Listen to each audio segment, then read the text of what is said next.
लीजिए सुनिए ना पार्थ सारथी के लिखे उपन्यास तुलसी चौरा का भाग 5 मेरी यानी समीर गोस्वामी की आवाज में।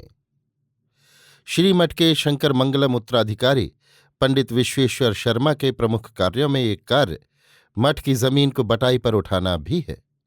उस शाम पट्टेदारों की बैठक बुलाई गई है। इसी बैठक में या अगली बैठक में बटाई तय करनी होगी। अक्सर पश्चिमी पहाड़ी में जब बारिश शुरू होने लगती है, बटाई की बात तय कर ली जाती है। रवि के आने की हड़बड़ी में शर्मा जी इस बैठक की बात भूल ही गए थे। रवि कमली के साथ जब पार्वती और कुमार जाने लगे, श्रीमठ के कारिंदे ने आकर उन्हें याद दिला दिया। मठ की डाक भी दे गया। बैठक का ध्यान आते ही शर्मा जी को सीमा वैयर की याद आ गई। आज 4 किसानों को लिए वे जिस तरह जा रहे थे, निश्चित रूप से बैठक से इसका कोई न कोई संबंध होगा। सीमा वैयर बिना किसी काम के यूं भीड़ लगाकर नहीं चलते। गांव में इस तरह की बैठकें अमूमन रात 8 बजे शुरू होती हैं और रात 10-11 बजे तक चलती हैं। किसानों को इसी वक्त फुर्सत मिलती है। शंकर मंगलम में 100% खेतीहर लोगों की आबादी है। बादल धोखा भले ही दे दें, अगस्त नदी के तटवर्ती क्षेत्र की जमीन उर्वरा है।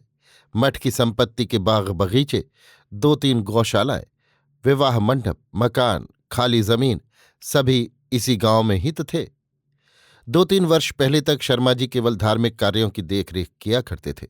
बटाई की आमदनी, मकान, विवाह मंडप के किराए, उनका हिसाब किताब सब सीमा वैयर के जिम्मे था।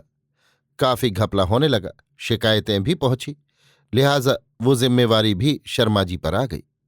शर्मा जी सीमा वैयर से वैर मोल लेना नहीं चाहते थे, पर कोई दूसरा रास्ता नहीं था। आचार्य ने स्वयं शर्मा जी को बुलवाकर उन्हें इस उत्तरदायित्व को संभालने का आदेश दिया। शर्मा से ना करते नहीं बना। इसके बाद शर्मा जी और सीमा वैयर के बीच एक दूरी आ गई। औपचारिकतावश दोनों मिलते थे, पर सीमा वैयर के भीतर आग लगी हुई थी। ईमानदार व्यक्ति बेईमान और कपटी को एक बार की क्षमा भी कर देगा, पर बेईमान व्यक्ति कतई एक ईमानदार को सहन नहीं कर सकता, क्योंकि ईमानदार व्यक्ति ही दूसरे व्यक्ति की बेईमानी का परिमाप बनता है, साथ ही वो बेईमानी में बाधक भी बनता है। पंडित जी सीमा वैयर के लिए कुछ वैसे ही समझे जाते थे। शर्मा जी का मन सरल विश्वासी था। यही कारण है कि सीमा वैयर के साथ भी शर्मा जी उसी सहजता से पेश आते। क्रोध और ईर्ष्या पर उनके ज्ञान और विवेक ने विजय प्राप्त कर ली थी। वे मानसिक रूप से परिपक्व हो चुके थे। सीमा वैयर की बात सोचते हुए शर्मा जी डाक देखने लगे। पहला पत्र इरेमुड़ी मणि से संबंधित था। यदि किराया नियमित रूप से भरने के योग्य व्यक्ति मिल जाए तो शर्मा जी स्वयं किराए पर उठा दें। श्रीमठ के मैनेजर ने उत्तर दिया था। दूसरे पत्र में बटाई का लाभ गरीब किसानों को दिलवाने पर जोर दिया गया था।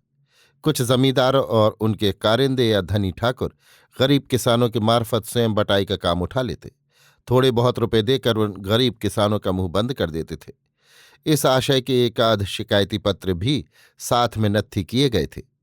अगला पत्र स्कूल के छात्र छात्राओं के लिए भगवत गीता तिरुकुरल प्रतियोगिता आयोजित करने से संबंधित था। चौथे पत्र में संस्कृति वैदिक पाठशाला के संदर्भ में कुछ बातें पूछी गई थीं। अगले पत्र में इलाके के उन पुराने मंदिरों का ब्यौरा मंगवाया था जिनका निर्माण कार्य बाकी है। पत्रों को भीतर जाकर रख दिया और संध्या वंदन करने नदी की ओर चले गए। लौटते हुए रास्ते में इरेमुड़ी मणि की दुकान की ओर निकल गए। दुकान में भीड़ नहीं थी, लगा दुकान बंद करने का समय है। इरेमुड़ी मणि के संगठन के कुछ लोग वहां बातें कर रहे थे। शर्मा जी को देखकर इरेमुड़ी मणि स्वयं उठाए। क्या हो गया विश्वेश्वर? अगर कहला दिया होता तो हम ही चले आते, तुम काहे परेशान हो रहे हो? यहां नदी की ओर आया था, तुम्हें भी देखने चला गया। इस जमीन के बारे में मठ का उत्तर आ गया। क्या लिखा है? लिखा है कि किराया वक्त पर भरने वाला व्यक्ति हो। तो तुम्हें क्या लगता है मैं भर सकता हूं? इरेमुड़ी मणि हंस पड़े। विश्वास का क्या, कल आना तय कर लेंगे। शर्मा जी चलने लगे तो उन्हें रोककर इरेमुड़ी मणि बोले, कल आ जाऊंगा, वहीं तय कर लेंगे। 1 मिनट ठहरो, एक जरूरी बात बतानी थी। कहो, शर्मा जी ने कहा। इरेमुड़ी मणि ने भीतर देखकर आवाज लगाई, मलर कोड़ी इधर आना बिटिया। काले रंग की सूती साड़ी पहने एक युवती बाहर निकल आई।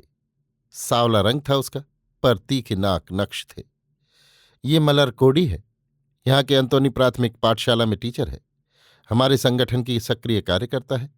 18 साल पहले हमारे यहाँ जो सुधारवादी सम्मेलन हुआ था ना, तब ये साल भर की रही होगी। इसका नाम नेताजी ने ही रखा था। खैर, वो तो पुरानी बातें हैं, पर मैं जो कहना चाहता हूं वो कोई दूसरी ही बात है। शाम को ये घर लौटती है तो सीमा वैयर की अमराई से होकर लौटना पड़ता है। एक आध दिन इससे छेड़छाड़ भी की थी। एक दिन तो इसका हाथ ही पकड़ लिया। तुम जरा उसे समझा देना। मैं सोचता हूं बात को बहुत आगे न बढ़ने दिया जाए। तुम समझा सको तो। देवशिखामणि, वो तो गुंडा है। मेरे कहने पर वो सुधरने से रहा।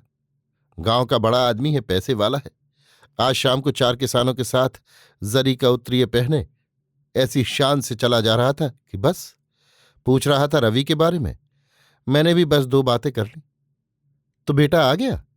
हाँ, आ गया। कल मिल लेना।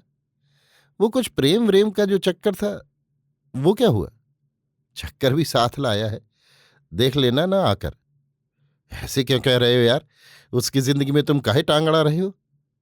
मेरी टांग अड़ाने की आदत ही नहीं है। अच्छा छोड़ो, मैं खुद उससे बात कर लूंगा। शर्मा जी विदा लेकर वहां से चल पड़े। सीमा वैयर के संदर्भ में इस तरह की शिकायतें पहले भी वे सुन चुके थे। गढ़ी हुई प्रतिमा की तरह सुंदर मलर कोडी के साथ उन्होंने बदतमीजी की होगी, इसमें कोई संदेह की गुंजाइश नहीं है। सीमा वैयर तो छुट्टी साण हैं। उनकी वजह से गांव का नाम बदनाम हो रहा है। कई जगह मुंह की खा चुके हैं, पर अभी तक अक्ल नहीं आई। इन्हीं कारणों से सीमा वैयर के हाथों से मठ के तमाम अधिकार छीन लिए गए थे। पर सीमा वैयर को अपनी गलतियों का एहसास तक नहीं होता। उन्हें तो हमेशा यही लगता रहा कि शर्मा जी ने उनके खिलाफ साजिश की है और अधिकार हथिया लिए हैं। इंसान बाज वक्त कामुक भी हो सकता है, पर हमेशा कामुक की तरह फिरता पशु इंसान कैसे हो सकता है? नीति श्लोक में कहा गया है। शर्मा जी को श्लोक याद आया। सीमा वैयर की तरह यदि उच्च वर्ग में कुछ गंदे लोग पैदा होते रहे तो इरे मुड़ीमणि जैसे लोगों को भी उन्हें सुधारने के लिए निम्न वर्ग में जन्म लेना होगा। शर्मा जी यूं दिया बाती के बाद पका हुआ भोजन नहीं करते। गाय का दूध और 2 केले, यही उनका रात्रि भोजन है। अपना भोजन समाप्त कर वे श्रीमठ के विवाह मंडप की ओर चल दिए। ये बैठक वहीं होनी थी। बटाई का बही खाता, मठ के काम आए पत्र दोनों को ही झोले में डाल लिया। रास्ते में वेणु काका का घर पड़ता था। वहां की जगमगाहट और सड़क पर लगी कारों को देखकर उन्हें लगा कि रवि और कमली को घर लौटने में 11 बज जाएंगे। श्रीमठ विवाह मंडप के पास गली में वो मुड़ने लगे तो सामने से आता एक किसान रुक गया। सिर के अंगूछे को कमर में बांध लिया और बोला, सरकार आज बटाई की बैठक नहीं है क्या? फिर कब आए कि परे? किसने कहा कि आज बैठक नहीं है? बैठक आज ही है, चलो मेरे साथ। पर सीमा वैयर कहत रहे कि आज नहीं है। तू चल मेरे साथ। शर्मा जी विवाह मंडप के अंदर गए। वहां आमतौर पर लगने वाली भीड़ नहीं थी। केवल सीमा वैयर और उनके 4-5 खास किसान बैठे हुए थे। आसपास के 18 गांव से बटाई के लिए किसान आया करते थे और आज एक भी नहीं आए। ये अविश्वसनीय बात लगी। मरवन बांग्ला, नत्तमपाड़ी, आनंद कौकय, अलंका समुद्रम, आसपास के इन गांवों से भी कोई नहीं आया। आइए पंडित जी, आज तो भीड़ ही नहीं है, काम जल्दी निपट जाएगा। सीमा वैयर ने उत्साह के साथ आवाज लगाई। उन्हें लगा होगा कि इस बार सस्ते में वे पट्टीदारी ले लेंगे। शर्मा जी को उनकी चाल समझ में आ गई। आप क्षमा करें सीमा वैयर, श्रीमठ के आदेशानुसार आसपास के 18 गांव के लोगों के सामने ही बैठक होनी है। तो इसका मतलब ये हुआ कि 3-4 गांवों से जो लोग आए हैं उन्हें अपमानित करके भिजवा दिया जाए, क्यों? इनमें कैसा मान अपमान? श्रीमठ के आदेश की अवहेलना मैं नहीं कर सकता। मेरे जमाने में तो ऐसा नहीं होता था, काम जल्दी निपटा लिया जाता था। शर्मा जी ने कोई उत्तर नहीं दिया। कारिंदे को बुलवाकर अगले सप्ताह इसी दिन फिर बैठक के आदेश देकर आसपास के 18 गांव में मुनादी करवाने को कह दिया। वे लौटे तो कामाक्षी ओसारे पर बैठी मीनाक्षी दादी से बतिया रही थी। दादी कमली के बारे में पूछताछ कर रही थी। कामाक्षी जाने क्या कहती, पर शर्मा जी इसी बीच सीढ़ियां चढ़कर भीतर आ गए। वे लोग नहीं आए? किन्हें पूछ रहे हैं? वही जो पार्टी में गए हैं। नहीं, अभी तो देर लगेगी, इतनी जल्दी कहाँ लौटेंगे? शर्मा जी के आते ही दादी उठकर चली गईं। आधे घंटे में पार्वती और कुमार अकेले ही लौटे। क्यों, वे लोग कहाँ रह गए? बाबूजी, पार्टी में एस्टेट मालिक शारंगपाणी नायडू आए थे। पार्टी खत्म होने के बाद उन्होंने भैया और उनकी दोस्त को एस्टेट गेस्ट हाउस में रात ठहरने के लिए कहा। वे लोग वहीं चले गए। कौन, नायडू? हाँ बाबूजी। कामाक्षी ने कुमार की बातें ठीक से नहीं सुनी। शर्मा जी से फिर पूछा, वे लोग कहाँ हैं? शर्मा जी ने वही बात फिर दोहराई। अभी आप सुन रहे थे नापार्थ सारथी के लिखे उपन्यास तुलसी चौरा का भाग 5 मेरी यानी समीर गोस्वामी की आवाज में।